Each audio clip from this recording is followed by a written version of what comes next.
একজন content creator ফেসবুকে সফল হওয়ার জন্য সব কাজ করে, শুধু একটা কাজ না করার কারণে তার সফলতা আসে না। আর এই কাজটা না করলে সে সফল হতে পারে না, তার এখানে সফলতা আটকে যায়। অনেক কন্টেন্ট ক্রিয়েটর সব কিছু ফেসবুকে এসে করে, যত রকমের কাজ সফল হওয়ার জন্য করতে হয় সব কাজ করে, শুধু একটা কাজ না করার কারণে তার সফলতা আটকে যায়, সে সফল হতে পারে না। আজকে বলবো কোন কাজটা করার কারণে না করার কারণে সফল হতে পারে না।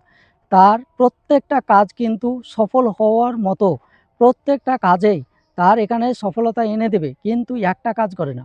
কোন কোন কাজগুলো প্রথমে করে জানা যাক। প্রথম অবস্থায় যখন সে কাজ শুরু করে, খুব মনের আগ্রহে ফেসবুকে ভিডিও পোস্ট করে, ভিডিওগুলো দেখার মতো হয়, দর্শক আকৃষ্ট হয়, দর্শক দেখে, কিন্তু সেই ভিডিওগুলোনে কিছু পরিমাণ ভিউজ আসে, আবার মাঝে মধ্যে ভিউজ আসে না। তখন তার মাথায় যখন দেখে যে আমার ভিডিওতে ভিউজ হচ্ছে না, তখন সে কি করে, তার ইচ্ছা মতো ভিডিও তৈরি করতে শুরু করে। আর এই কারণে কিন্তু তার ভিডিওতে দিন দিন আরও রিচ কমে যায়।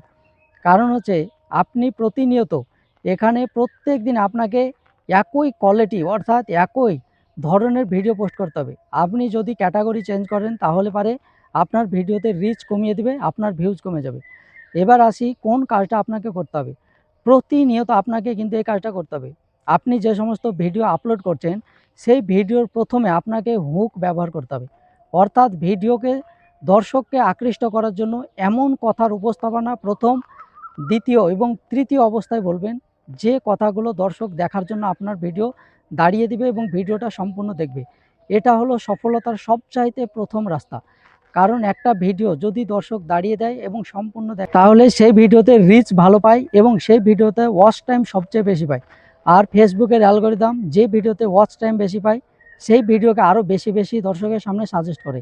তাই অনেক কন্টেন্ট ক্রিয়েটর এখানে সমস্ত কিছু পরিশ্রম করার পরেও তার ভিডিওতে কোনো ধরনের হুক ব্যবহার না করায় সেই ভিডিও দর্শক দেখতে চায় না, তার ভিডিও দাঁড় করায় না। আপনাকে এই কাজটা করতে হবে, আপনার ভিডিও যেন দর্শক দাঁড়িয়ে দেয় এবং দর্শক যেন আপনার ভিডিও সম্পূর্ণ দেখে, সেই ধরনের কন্টেন্ট আপলোড করতে হবে, সেই ধরনের কথা ভিডিওর মধ্যে বলতে হবে, তবেই কিন্তু আপনার ভিডিও ভাইরাল হবে, আপনি এখানে একদিন সফল হতে